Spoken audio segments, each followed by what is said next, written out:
Good afternoon. My name is Dr. Pratibha. I'm a scholar, a mystic, and I'd like to share with you some of the things that I've learned and practiced over the last 40 years.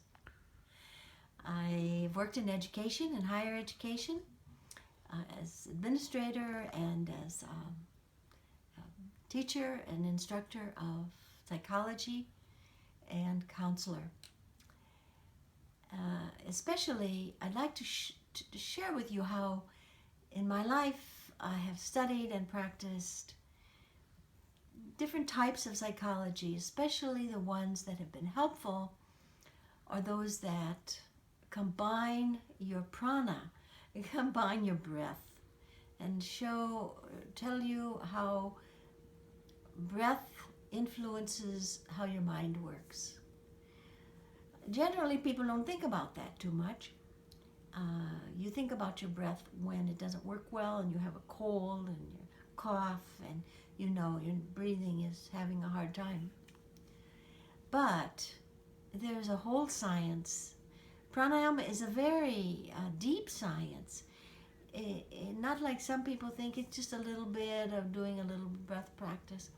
It's really very significant how your mind is working, which side of your nostril is more predominant.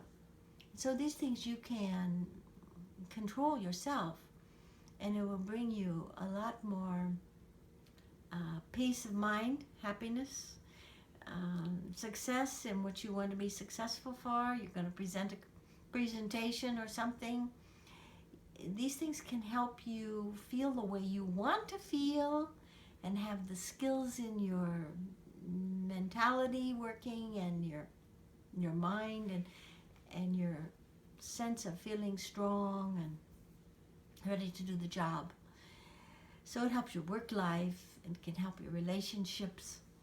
I can't explain all of this at this time, but I want to give you just a sense of what really the ancient things that come from Asia that we people in the West can grow from, can gain from, can find useful for us.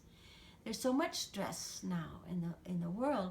We need new tools all the time. We need tools that work. So I just want to touch on a few things now, and then I'll tell you about my website and how you can contact me.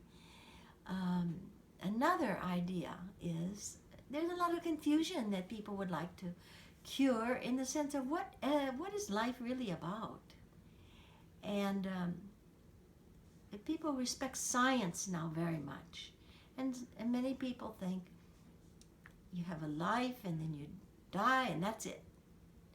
And some people have a belief they're going to heaven. Well, where is heaven? What is heaven?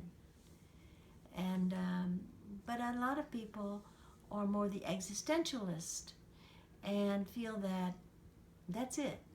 You know, the body dies, the breath leaves the body, which it does, because breath is actually what makes the body work, especially when it's infused with consciousness. So, really, if you study these things in Sankhya philosophy, 5,000-year-old cosmology, you get some new hints about how the energies, the qualities that occurred in the universe are very symbolic now. I mean, they are symbolized in the ancient ways and in all the cultures by the divinities and the negatives and the positives. They're not different. And I personally think that's a big insight, that the science is not that different from what you can glean as qualities that we call other things that are psychological. You can think of it this way. You are feeling very positive one day. Well, they don't call in the scientific fact we have a positive energy coming. But yet there are negative things that occur in the universe. And there are all kinds of minerals, there are all kinds of everything that's on Earth and in the universe has a scientific basis, but it also has a psychological basis, and they can go together.